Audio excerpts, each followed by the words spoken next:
സുഹൃത്തുക്കളെ, ജൈവകൃഷിയിലൂടെ ഉൽപ്പാദിപ്പിച്ച നേന്ത്രവാഴക്കുലയാണ് എൻ്റെ കയ്യിലുള്ളത്. ജൈവകൃഷിയിൽ നേന്ത്രവാഴ കുലച്ചു വരാൻ തന്നെ പ്രയാസമാണ് എന്ന് ധരിക്കുന്ന ആളുകളുണ്ട്.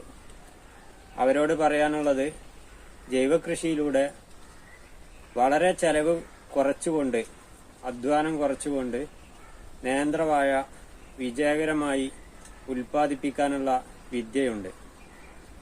ഇത് ഒരു കായ തിന്ന് നോക്കിയാൽ അപാരമായ ടേസ്റ്റാണ്. ഞാനിപ്പോ ഒരു കായ തിന്ന് അത്ഭുതപ്പെട്ടു പോയി.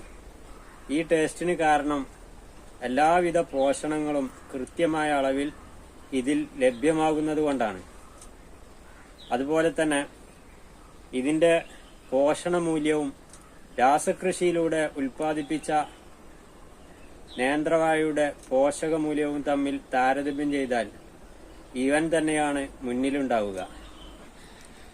ഇതിന് നമ്മുടെ കാലാവസ്ഥാ വ്യതിയാനത്തിന്റെ ഭാഗമായി മണ്ണിൽ ബോറോൺ, കാൽസ്യം, പൊട്ടാസ്യം തുടങ്ങിയ മൂലകങ്ങൾ ചിലപ്പോൾ കുറഞ്ഞു പോകുന്ന ഒരു സാഹചര്യമുണ്ട്.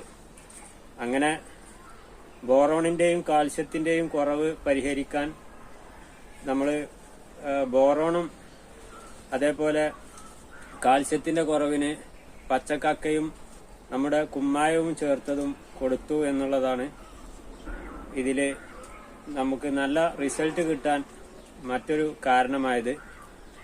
ജൈവ രീതിയിൽ തന്നെ പരിചരിച്ചുകൊണ്ട് നല്ല വിളവുണ്ടാക്കാൻ കഴിയും എന്ന ഉത്തമ വിശ്വാസം നമുക്കുണ്ട്. നേന്ത്രവാഴ കൃഷിയുടെ അറിവുകൾ പങ്കുവെക്കണം എന്ന് ആഗ്രഹിക്കുന്നുണ്ട്.